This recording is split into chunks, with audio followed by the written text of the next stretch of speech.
Greetings, my fellow freedom loaded sovereign thinkers. This is LL3's News Podcast. My name is Craig, transmitting from the beautiful swampy mangoes of South Florida. And today's date is Thursday, February 28th, 2019. So let us begin.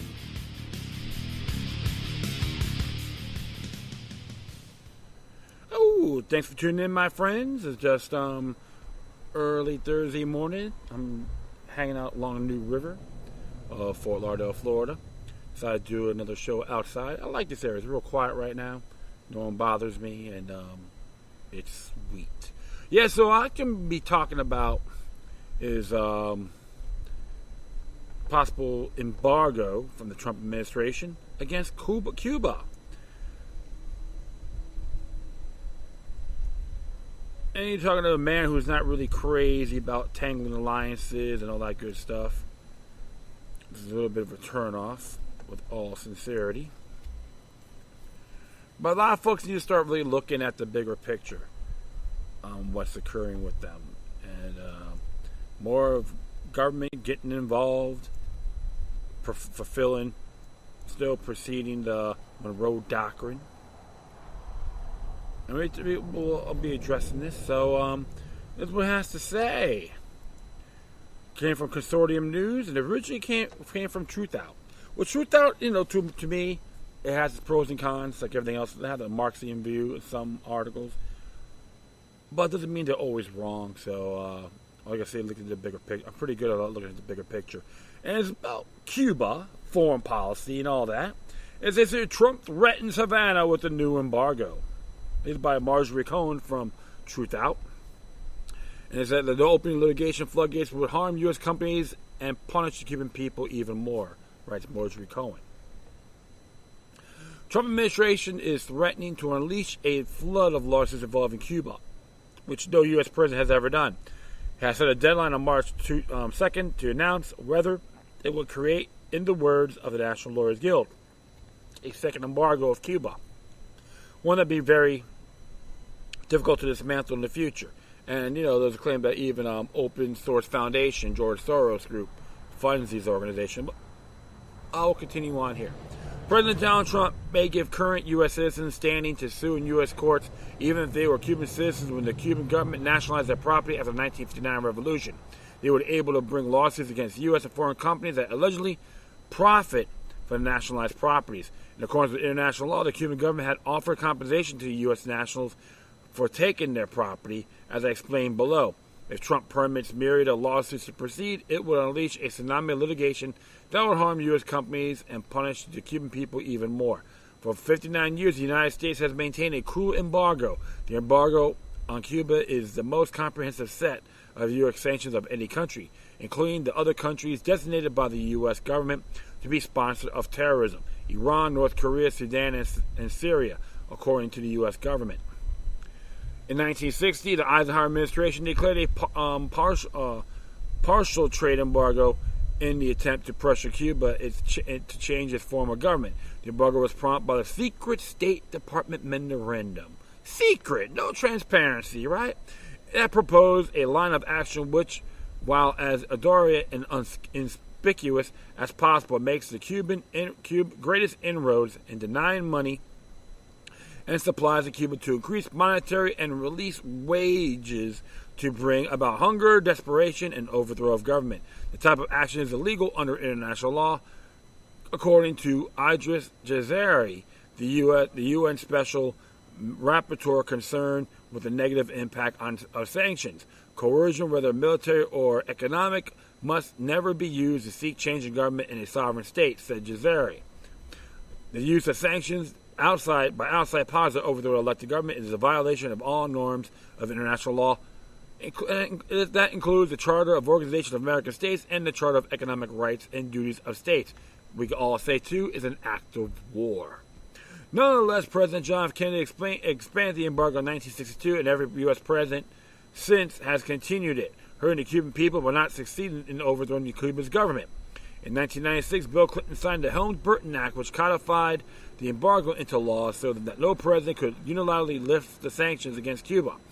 Although President Barack Obama took some limited steps toward normalization of relations, like him or not. Helms-Burton would have prevented him from lifting the embargo. the notorious Title III provision. After the Cuban Revolution, the new government led by Fidel Castro nationalized the property of Cuban nationals, many of whom that fled the country emigrated to the United States. Helms-Burton contains a notorious provision in Title III that allowed private lawsuits against U.S. and foreign entities for allegedly trafficking in property confiscated in Cuba since 1959. Trafficking, as defined includes knowingly engage in a commercial activity or otherwise benefiting from confiscated property. Every U.S. president, beginning with the Clintons, has delayed the implementation of Title III by waiving its provisions in the 6-month increments. Clinton put Title III on hold because it triggered immense opposition from U.S. allies whose companies operating in Cuba would become targets of litigation in U.S. courts. American University professor and Cuba scholar William M. Leogrand wrote in The Conversation, Clinton's waiver was also motivated by the European Union filing a complaint against the United States in the World Trade Organization and adoption of a statute that forbids EU members and their firms from complying with Title III. Thus far, the Trump administration has filed a lawsuit with the 6-month waivers, but in January 16th, the president waived Title III for only 45 days from February 1st to March 17th, while his administration conducts a careful review of whether to allow the provisions to go into effect. He will announce his decision by March 2nd. So that will be on a Saturday, right? If Trump does activate Title III, it will be the first time since Helms-Burton was enacted. It will tie up U.S. and foreign firms in a tidal wave of litigation if they do business with Cuba, including in medicine and agriculture, and have allegedly benefited from confiscated property. Up to 200,000 people who are not U.S. citizens at the time of their property's confiscation would be able to file claims for property they held in Cuba when they were Cuban citizens. This is considerably more than nearly 6,000 claims already filed by U.S. parties at the time their property was nationalized. Nationalization was legal. The U.S.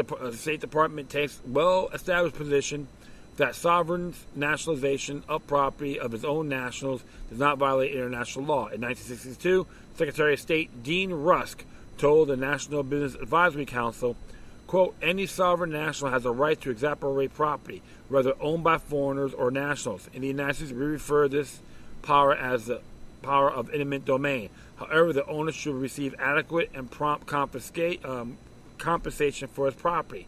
On several occasions, Cuba has offered to negotiate compensation for nearly 6,000 claims of U.S. parties, as it has successfully done with claims from other countries. It is well known that all nationalizations of property, including that of the U.S., were provided by law with a commitment to compensation, which the U.S. government refused even to discuss, but it was adopted by the governments of claimants of other countries, all which enjoyed due compensation.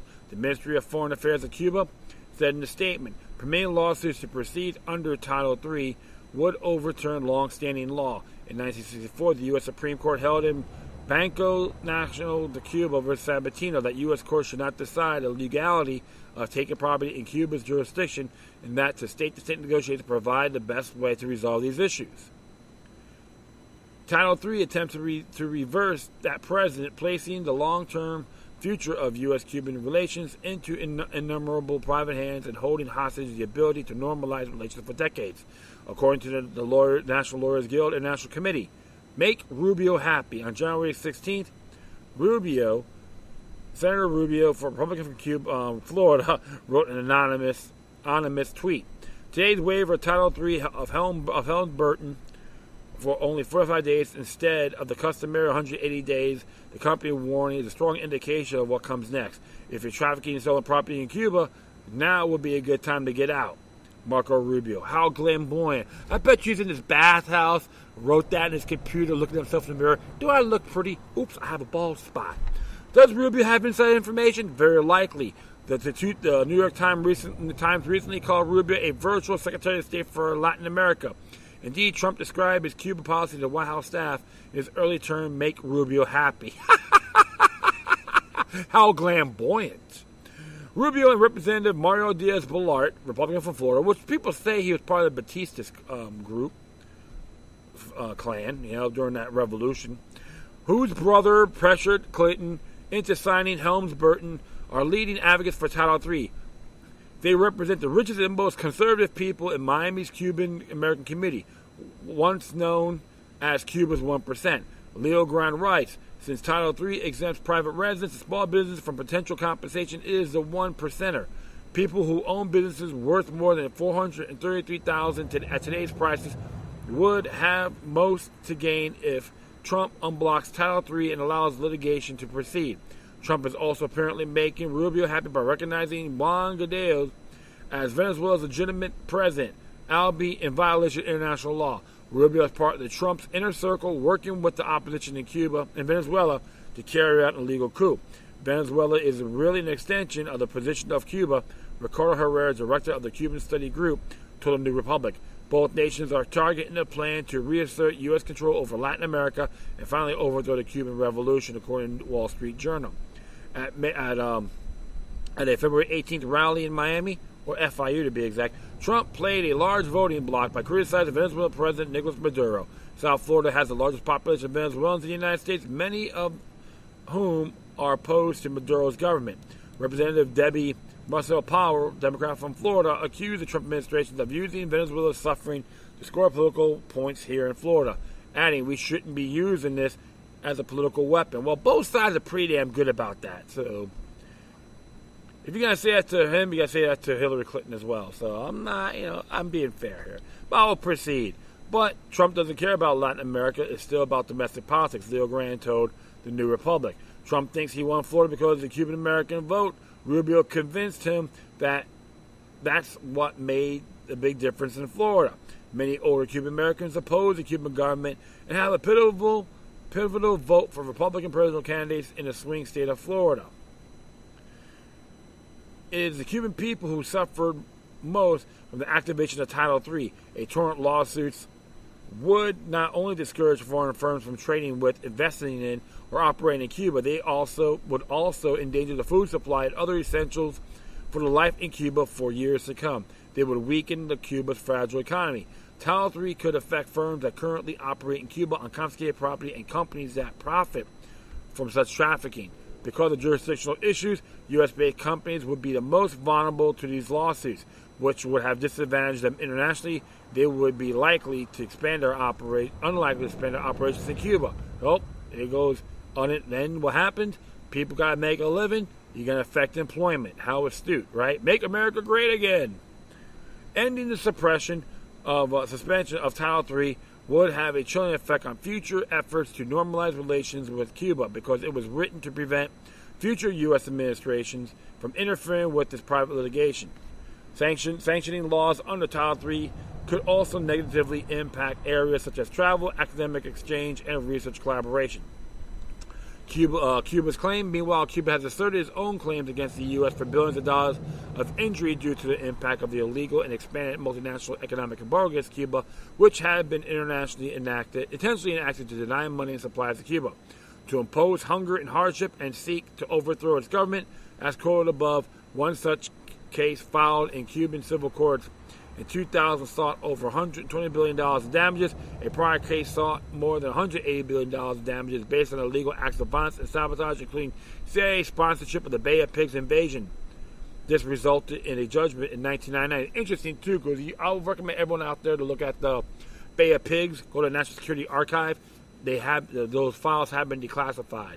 And I sent to people who are Cuban descent as well, and they find it very interesting. So it's always good to share this stuff, and not take sides, but look at the bigger picture. It says here, activating Title III would represent a quantum leap in hostility against Cuba, Neil Graham maintains. By refusing to further suspend Title III, Trump would effectively be punishing the Cuban people with a second embargo. Cuba represents no threat to the United States. It is time to end the illegal 59-year-old embargo against Cuba once and for all. And I have to agree, because you're talking to a guy who is not even fans of government in general, and I always say that in good faith. It just really dawns on me when you have a lot of folks out there, trying to make a statement, thinking that we gotta tell everyone how to live, how to think, and how to wipe our butts, right? Absolutely. Foreign entanglements are very dangerous. Even the founding fathers do talk about it, including George Washington. And so, I'm going to be reading something here from the John Birch Society, maintaining this view, which came out February 16, 2018. It is by Kristen Stockheimer. And it says here, personal freedom and international independence are extremely threatened by U.S. entanglements, yet many Americans don't see the dangers in merging with other countries, or they don't know the threat exists. What are the dangers? Powerful government always ignore the rights of the people. It is tempting to believe that the proponents of world government are trying to establish something that will benefit mankind, but we know that power tends to corrupt, and more power that a government group has. Well, you guessed. The more corrupt it becomes, that's exactly what would happen if America become more and more involved in foreign entanglements. The U.S. Constitution is threatened by treaties. History has shown that treaties are not allowed to supersede the Constitution. This was showcased in New Orleans versus the United States, 1836. It was also widely shared in the belief by the founders. For example, Alexander Hamilton wrote that a treaty cannot be made which alters the Constitution of the country or which infringes any express expectations to the power of the Constitution of the United States. It's interesting. I'm not even crazy about Alexander Hamilton, especially when it comes to the mercantile banking and so forth. However, he's right on this. Yet the foreign entanglements included in trade treaties aim to supersede the Constitution. In fact, the U.S. Constitution is one of the main obstacles to the creation of a world government. Interesting there, right? Exactly. So Homeland Security is forfeited. These so-called trade agreements put control on areas that have no relation to trade. Borders will eventually be eliminated, and integration of police and military forces are inviolable. This is all part of a plan to begin a new world order. The insiders behind trade agreements have a larger picture that the step-by-step process leading the world government, including creating institutions such as the European Union and the North American Union through treaties such as NAFTA, TPP, and TTIP. 4. Single monetary system and uniform wage rates would have to be put in place. A single monetary system would destroy our national sovereignty. Learn more about how free trade agreements work with this video. There's a video on this, so folks, check it out. Since the beginning of our country, America's founding fathers warned of threats to liberty from foreign entanglements, especially on President's Day. Let's heed their warnings. President Washington warned of entangling alliances in his 1796 address. As it reads here, the great rule of conduct for us in regard of foreign nations is in extending our commercial relations, to have with them as little political connection as possible. It is our true policy to steer clear of permanent alliances with any portion of the foreign world. NATO, all these bases around the world. Yeah, that's part of foreign entanglements, folks. What happened in Libya? They try to do the same thing in Venezuela, Cuba, on and on.